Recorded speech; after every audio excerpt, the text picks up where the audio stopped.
the Leviathan Chronicles, an audio adventure.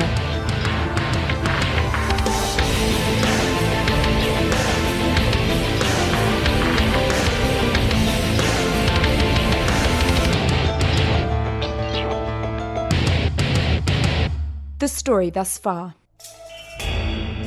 After the brutal attack in Mumbai, Macallan and Tulley are taken to London by Anton to find a rogue immortal known only as Harlequinn. The three of them solicit Harlequinn to assist them in infiltrating Nankatsu Industries. The monsters that killed Othello in Mumbai left behind a tooth filling that Senshin traced back to the hidden laboratory. Harlequinn is reluctant and proceeds to tell Macallan the origins of the rebel movement. How an assassination attempt by Senshin against Evangeline accidentally murdered thousands of immortals. Harlequinn agrees to help the rebellion, but Macallan senses he may have ulterior motives. He pressures her to align herself with him and renounce any involvement with the immortals' civil war. She reminds him that if she does nothing, the deadly signal virus that is still traveling around the world will kill them all anyway. Meanwhile, Oberlin St. Clair still remains missing after being kidnapped by Whit Roberts. His current whereabouts are unknown. And now, Chapter 13, The Fortune Cookie.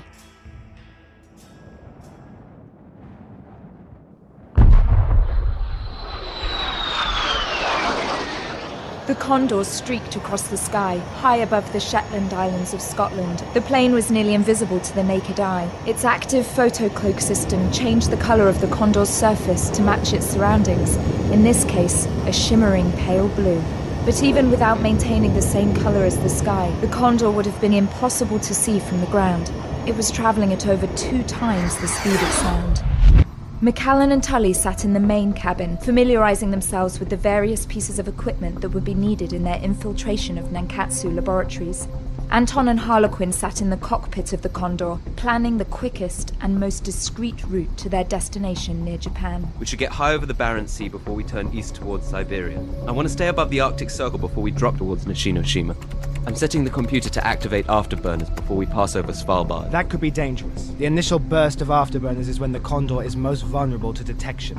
You should let me fly the plane manually as we enter Russian airspace. I don't think that's a wise idea. The computer has all of the radar monitoring stations listed in its navigational database. I know, but given my experience, I probably know more about their defense network than the computer. And let's just say I think the plane has a steadier hand than you. I am quite aware how to fly the Condor. So is the computer. Stay here and monitor communications and system functions.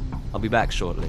Anton rose and left the cockpit. Harlequinn was furious, but he showed no evidence of it on his face. Once he was sure that he was alone, Harlequinn reached inside one of his pockets and took out a small black disc about the size of a hockey puck. Holding the device in his hand, he reached far underneath his seat to where he could feel the vent that sat over one of the Condor's primary CPU clusters. The disc snapped down magnetically, and Harlequinn pulled his hand back quickly. Much as he tried to prevent it, a small grin crept across Harlequinn's face.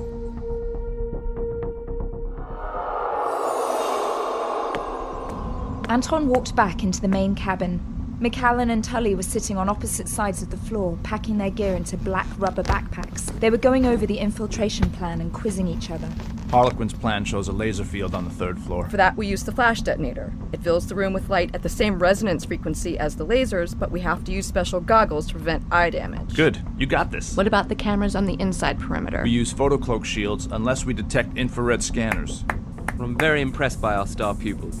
Pretty soon the two of you will be able to give Harlequinn a run for his money. I think I like being a cat burglar for the clothes. It certainly would be an improvement, Mr. Tulley. Now, if you finish studying for your exams, I could sure use your help in the cargo hold.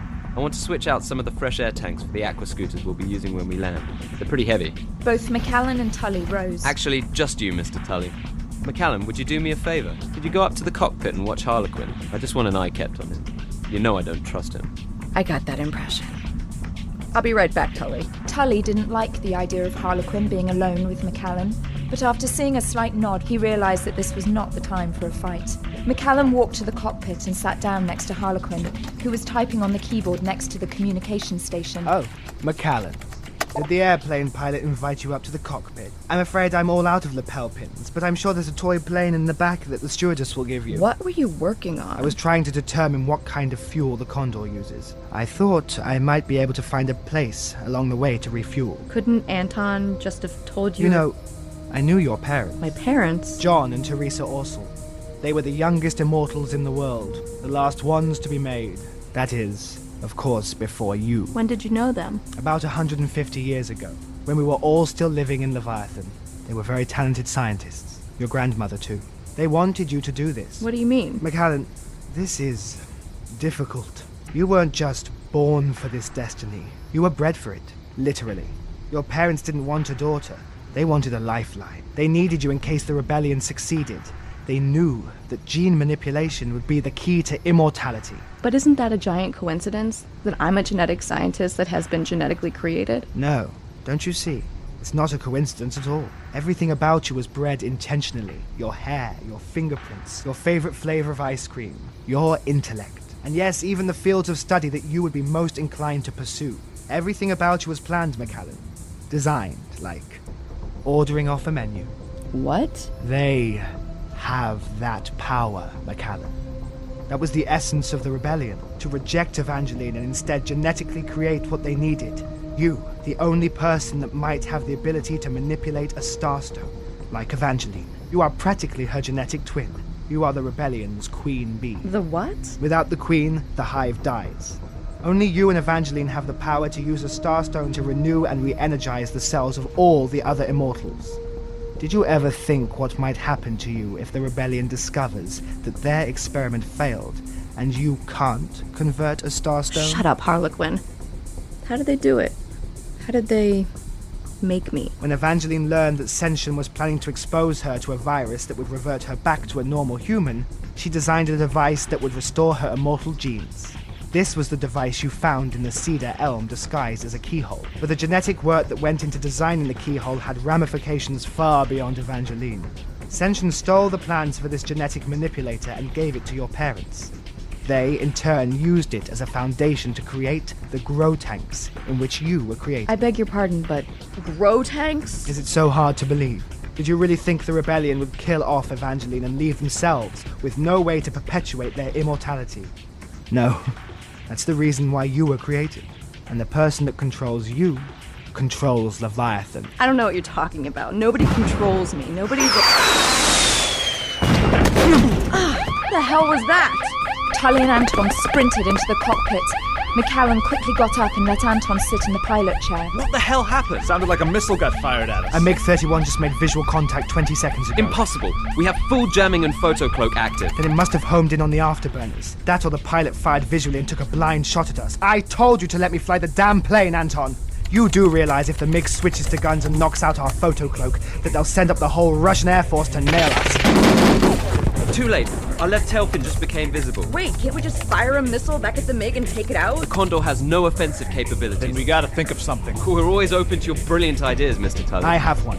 Strap yourselves in. Anton, take the Condor off that damned autopilot and let's fly it together. Anton punched a security code into the keyboard, and with a brief shudder, the smoothness of the autopilot was replaced by the slight instability of Anton and Harlequinn flying the Condor manually together. There's not much time. I want you to go subsonic and kill the afterburners. We need to keep dodging left and right, but let the MiG slowly gain on us. He's firing! Missile away! Hang on! The Condor violently spun off to the right, twirling itself upside down twice. Macallan saw the missile streak by the windshield of the cockpit and explode 100 yards in front of them. Now, cut left.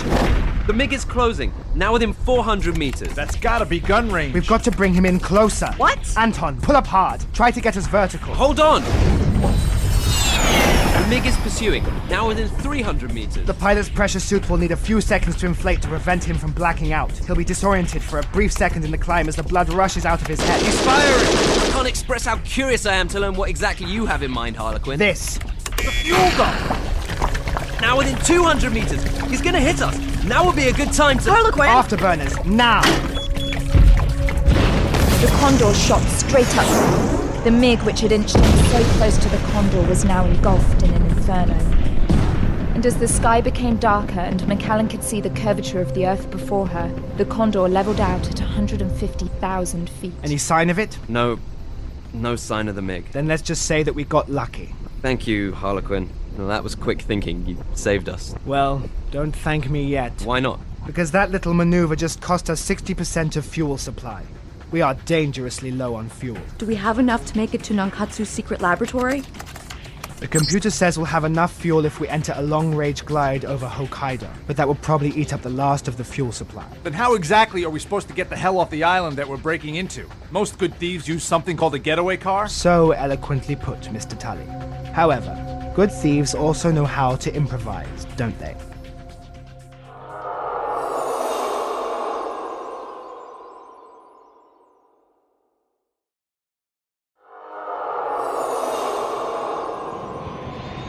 The Condor raced over the coast of Hokkaido at an altitude of over 125,000 feet. Just past the island, it cut its primary engines. The aircraft entered a slow glide, assisted by tiny bursts of stabilizing propulsion from the auxiliary engines. Macallan looked out the front cockpit window and was amazed by what she saw. From the aircraft's tremendous altitude, she could see almost the entire island chain of Japan. Continents had definitive shape, and she felt godlike, as if she was looking at a map of the Earth as opposed to flying over it. But what really amazed her was the sound. It was quiet. There was no low rumble of jet engines as she had always mentally associated with a view this high. Macallan leaned forward to get closer to the window, to feel at one with the glide, and it made her feel utterly alive. Answers. That's what's in here. Answers. An hour later, the Condor gently set down in the Sea of Japan with the help of the plane's massive hover fans. After floating on the surface for only an instant, the cockpit once again retreated into the body of the aircraft as the Condor sunk 70 feet underwater and entered hydroscram mode. Days before, back in London, Harlequin had pieced together a blueprint of Nankatsu's laboratory. He knew the island had several radar arrays that monitored all air activity in the area. The Condor would lose what little stealth profile it still possessed after the MiG attack through the process of the 4 team members entering and exiting the aircraft above the surface. So instead, Harlequin decided on an aquatic infiltration. The majority of the installation is actually below ground. It appears to be powered by the thermic activity of the volcano that sits next to it. Just like Leviathan. Yes, pretty advanced stuff. So you can imagine what their defenses are like. We'll exit through the airlock and use the aqua scooters for our final approach and penetrate the facility underwater. Macallan, Tulley, Anton and Harlequin went to the rear of the Condor and donned black suits with built-in hoods that were made out of a material Macallan could not identify. Are these suits made of neoprene? They don't seem very thick. Don't worry. The water's about 45 degrees, but this suit has electric heating which should keep us warm. Should. Change of plan. We'll each stay in 2 teams of 2. But I've decided that I want Macallan with me. That's not our agreement. You said... I know what I said. The fact remains. I was reviewing the schematics during the flight over Russia, and my infiltration team has to negotiate a small ventilation crawl space to enter one of the security nerve centers. Much as you've managed to keep your girlish figure, Anton, Macallan will have an easier time getting through than either you or Tulley. No more games, Harlequin. This is real. Of course it is. Now let's get into the airlock with the scooters and begin. As Anton and Harlequin loaded the scooters into the airlock, Macallan quickly grabbed Tulley and pulled him aside. Tulley, listen. I know you don't get along with Anton, but please, just keep it together out there. Is that a little concern I detect? Come on, the greatest thief of our time put together this snatch and grab. I have a lot more faith in him than I do Anton. This guy knows what he's doing. We're gonna be fine. Tulley, be careful. Hey. I appreciate the concern, but I'll be fine. You know me. Yeah, I know you. And before Tulley could think, Macallan reached behind his head and pulled his lips towards hers. That's your incentive to come back in one piece. Consider me, incentivized. All set. The 4 of them put on clear face masks that contained integrated communication systems so that they could speak underwater. The airlock doors shut behind them, and the chamber began to fill up with the icy water of the Pacific. After everyone had equalized their ears, the outer door opened, and the 4 of them swam out into the dark water. Harlequin, what kind of mixed gas are we breathing? Is it trimix? Something far more sophisticated, but the principles are the same. The underwater scooters resembled stripped-down wave runners, but longer. In the front, On either side of the turbine sat 2 large tanks that contained a mixed gas combination that would allow the team to breathe with minimal decompression. A small computer sat recessed within the body of the craft that displayed depth, temperature, and other readings to the pilot, as well as an integrated GPS display. Harlequinn had already programmed the first set of coordinates into the computers. All right, boys and girls. We've got about 30 miles to cover underwater to get to Nishinoshima. Once we get near the laboratory, we've got 4 challenges ahead of us. First is an electric sensor net. It lies about a mile off the coast. Anything that touches it gets fried. If we cut it, it triggers a massive alarm. The net starts at the surface of the water and drops down to almost 6,000 feet. Doesn't the human rib cage collapse after the first few thousand feet? We're not going to swim under it.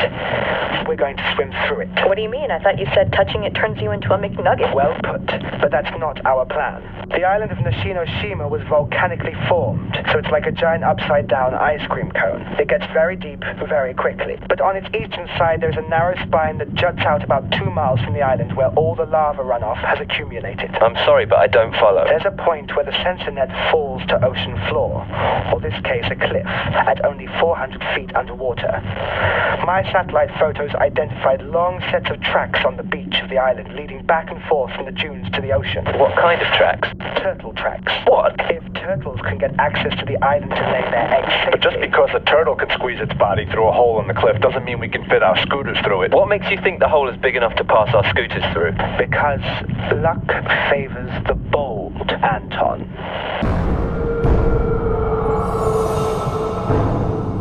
Once they arrived at the underwater cliff, the team descended to 400 feet underwater. At that point, Harlequinn permitted the use of lights, and the team started scanning the surface of the cliff for an opening. The cliff was enormous, like a giant knife thrust outward from the island, and although it was very fine, Macallan could make out the deadly sensor net that was draped like a curtain. Macallan couldn't get over their depth. She was riding a scooter underwater in pitch black at 400 feet. It was amazing and terrifying at the same time. Harlequinn, I think I found something. The team sped over to see Anton's light shining into a small cave. I can't see the other end of it. Yes, but look at the fan coral moving back and forth at the entrance to the cave. That's current. It must spit out on the other side of the sensor net. This is it. Harlequinn flew his scooter into the narrow cave and came back out less than a minute later. Be very careful. The cave gets very narrow in the middle. All 4 scooters banked leftwards in unison and entered the cave one by one. Harlequinn led again, followed by Anton, Macallan, and Tulley bringing up the rear. Man, Harlequinn wasn't kidding. The cave is tight. I've only got about a foot on all sides. Feels like it's getting narrower. Can't be. Just stay calm, Macallan. You've been diving your whole life. There's nothing to be... Hey, Macallan, are you all right? Your breathing is starting to get pretty heavy. I'm okay. It's just... This cave is really deep. I can't see where it starts or ends. What if we get lost in here?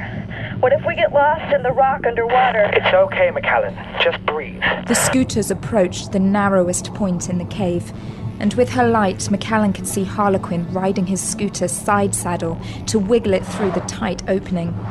She could hear the plexiglass of his faceplate scrape against the rocks. Anton went next, and Macallan saw him actually get pinned between his scooter and the rock. He stood still for a moment and was finally able to maneuver himself out.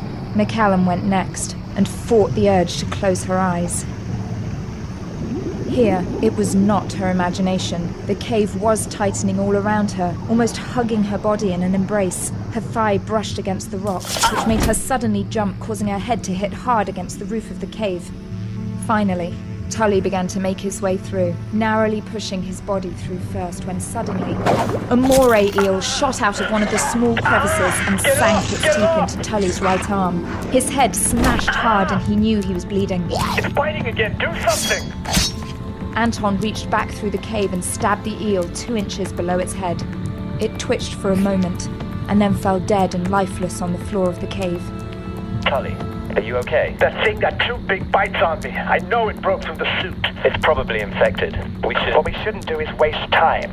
Every minute at this depth adds 5 more for deco. We need to hit the shoreline well before sunrise. I'm okay. Thank you, Anton.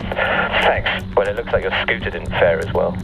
The wings are smashed. You must have hit it when you were fighting with the Moray. Then you'll have to double up. Anton and Tulley, you share one scooter. Disconnect your faceplate and attach the hose on the other scooter's auxiliary port.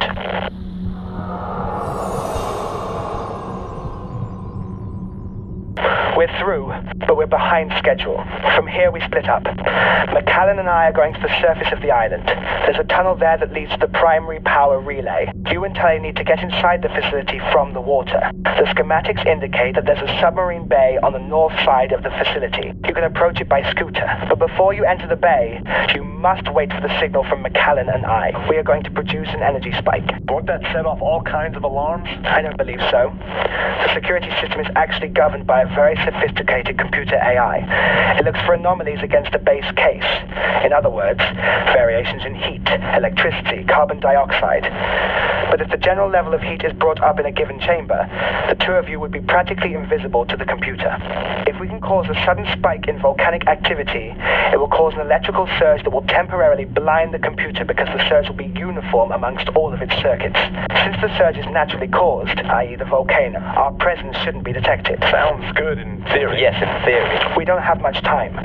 You two head for the sub-bay and wait for my signal. Go now.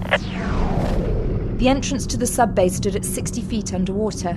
Even though the pair had completed the required decompression to 60 feet, Tulley realized that they would still have to get back to the surface pressure somewhere within the laboratory facility. Tulley and Anton could see the lights of the submarine bay far off in the distance. With the little bit of ambient light that it provided, Tulley felt like he was flying thousands of feet high on the scooter. The submarine bay looked like a giant metal window carved directly into the side of the cliff underwater. We wait here until we hear from Harlequinn. Once he blips the circuit, how much time do we have? According to him, we'll have under 90 seconds before the AI compensates for the surge and reinitializes the sensors. There's an airlock 20 meters inside that will take us inside the actual facility. My arms hurt pretty bad from that eel attack, but I can probably cover 20 meters in 90 seconds.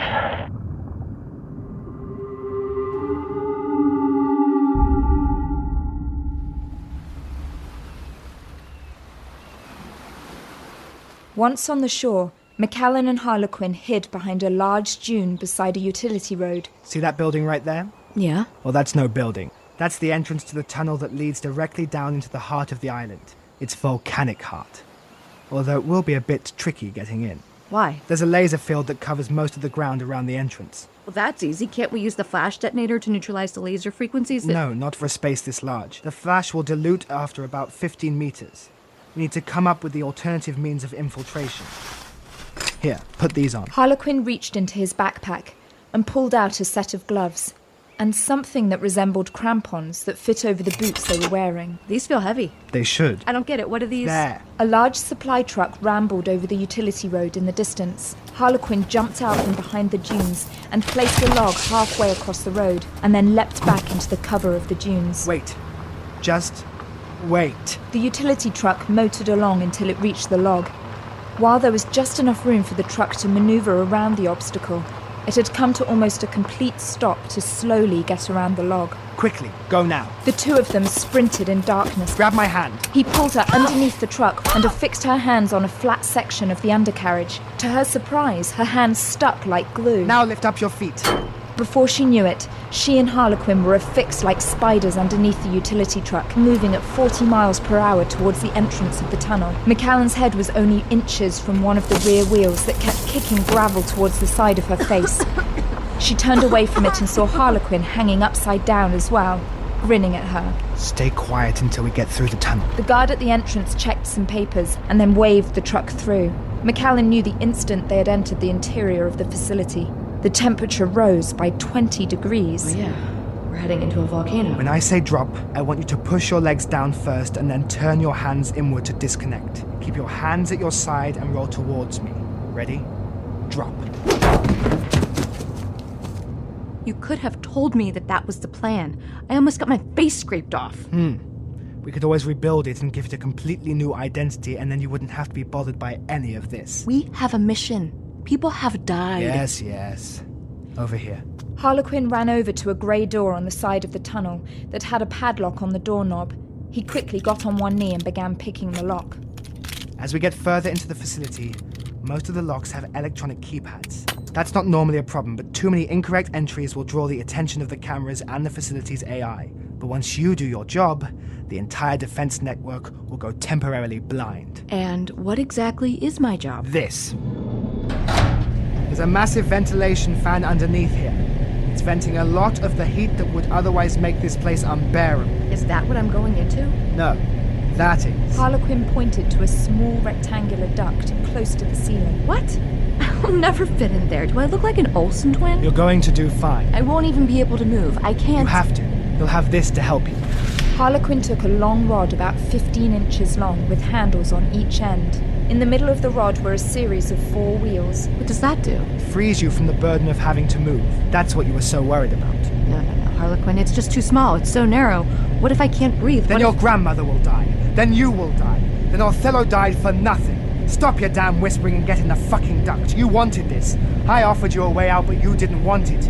You wanted to save everybody. Well, now's your chance. I hate you. I'm afraid there's no distinction in that. Harlequin removed the duct plating and hoisted Macallan inside. He placed a radio receiver in her ear and gave her a small bag to keep in front of her. Her arms were extended out in front of her and she had to shimmy forward to get her legs in. Once inside, she couldn't move in any direction more than a few inches. Oh my god, Harlequin, it's so hot! There's this searing wind that's burning my eyes! You're getting sulfuric wind directly off the volcano. It's going to irritate you and will be hotter than an oven. You've just got to move quickly, Macallan. I'm trying, but I can't move. There's no room. It's too hot. I can't move. Take it easy. It's all right. I want you to use the crawler I gave you. Turn the handles forward and hold it against the floor of the duct. It feels better to be moving forward, doesn't it? Now you're going to continue forward for another 5 minutes. Soon, you'll come to an access hatch that will be located directly over one of the primary thermic vents of the volcano. You need to open it and drop in the cesium grenade that you have in the pouch in front of you. It's really getting hot in here. I'm feeling dizzy. Stay with me, I Macallan. feel so itchy. I can't move. I want to be able. Macallan, you've got another few minutes to go. You've got to concentrate on my voice. Concentrate on my voice. Yeah, I think I see it. There's a vent coming up. It's leading downwards. There's a lot of light. Looking down, she found herself suspended 500 feet above a roaring volcano. She was practically trapped in the vent. Her eyes were burning not just from the sulfuric gas, but the intense brightness of the inferno below her. Equally amazing were the man-made struts that interlaced the volcanic vent. Catwalks and ductwork and massive drums were integrated with this violent outcropping of nature. Macallan, quickly. I need you to drop the cesium grenade into the volcano. It'll arm itself on contact. Just drop it in and send the activation signal to Anton. Hurry! Macallan let the grenade, which was the size of a small softball, drop from her hands and fall 500 feet into the heart of the volcano. Macallan pulled back her face in time, but she could smell that some of her hair had been burnt. The volcano began to rumble deeply and then grow to a shouting roar. She turned the handles of the crawler backwards and the wheels reversed direction, pushing her back the way she came, feet first. The heat was unbearable, and sweat was dripping from every pore in her body. The hot wind blowing through the duct was now a hurricane gust that forced her to close her eyes.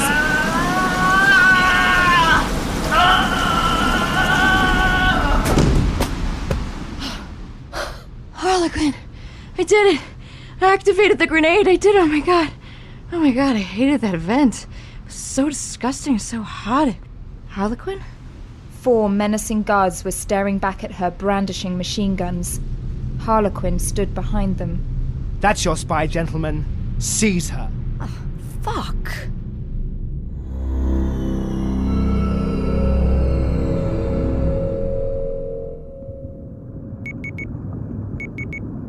There's the signal.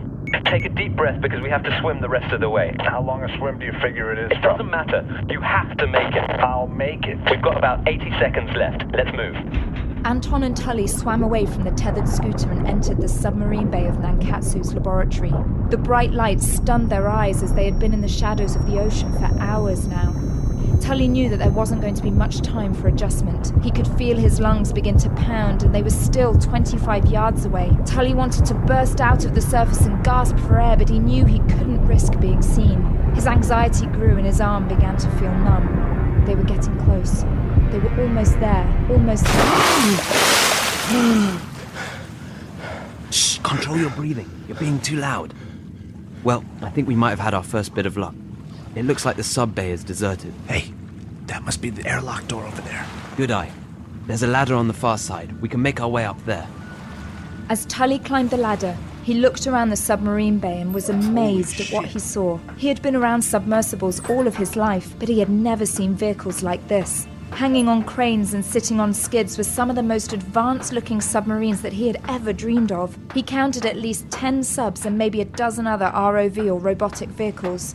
He and Anton had just made it to the top of the ladder and were walking towards the airlock when Anton shoved Tulley to the ground as shots were fired towards them. These weren't security guards. These were professional soldiers and they were trained to kill. Anton reached into his black backpack and pulled out a thin gun with a narrow 12-inch barrel. We've got 40 seconds, Tulley. Behind you. Anton unloaded 2 shots directly into the guard's neck. Tulley, give me some cover. Got it. Every shot of Tulley's was met with 5 of the guards, but Tulley managed to get a close enough shot to scare the guard back into taking cover. Anton sprinted towards the airlock door. He placed a metallic square over the keypad like a hood. Anton ran back for cover while the codebreaker did its job. How much time? 30 seconds left. No, I mean, how long will it take that thing to break the code? Well, it depends how long the code is. Shit! What's shit? It's a 9-digit code. Shit! I'll get the door open. You take care of the guard. What the hell do you think I'm trying to do, asshole? Only 15 seconds remained when the guard ran out of ammo. Tulley did a flying leap over the tool station where the guard had hidden and brought the butt of the pistol down hard on the temple of the guard's skull. Yeah, that's how I roll. We got the code, Tulley. Come on. Tulley quickly shot 2 rounds of the specialized darts into the unconscious guard's chest. Hurry! Well done, Mr. Tulley. Thanks. Good job getting the door open. What were in those darts? Some sort of sleep agent? No, nerve toxins. What? Those were death darts? Why bother with darts? Why don't you just bring a 357 and blow everybody away? Because, Mr. Tulley, that would be noisy, messy, indiscreet, and stupid. How's your arm? Hurts. Good.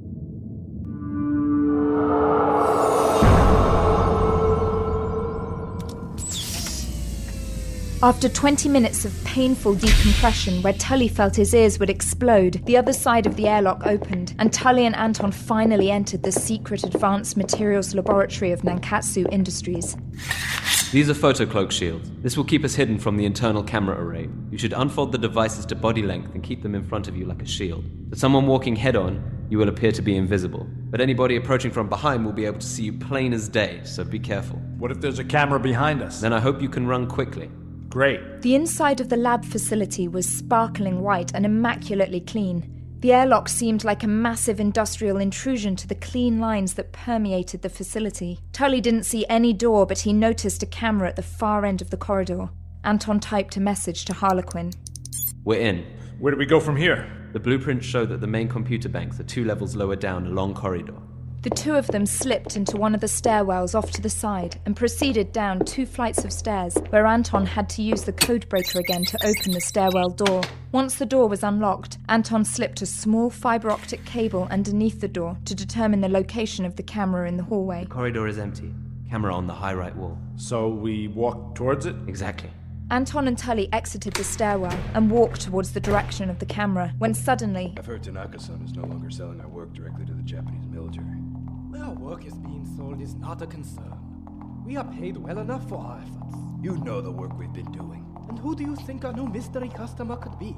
I've heard whispers about Chinese activity very deep. Nonsense. A Japanese company like us would never agree Quick, to work in the supply closet. I'm just saying that some of the support staff... I've spoken. Okay?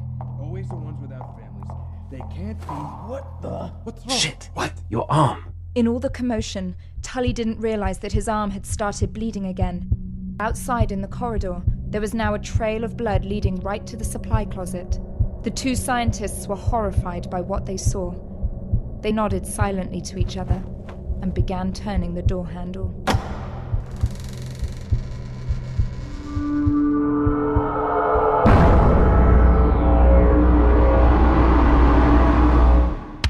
You have been listening to the Leviathan Chronicles. The Leviathan Chronicles was written and created by Christof Laputka, produced by Robin Shaw, produced and musical composition by Luke Allen, directed by Nobi Nakanishi. For a full list of cast and crew, or to purchase the ad-free director's cut, go to leviathanchronicles.com. Thank you for supporting us, and thank you for listening. To discover more podcasts set in the Leviathan universe, go to leviathanaudioproductions.com or follow us on Facebook or Twitter. Leviathan Audio Production.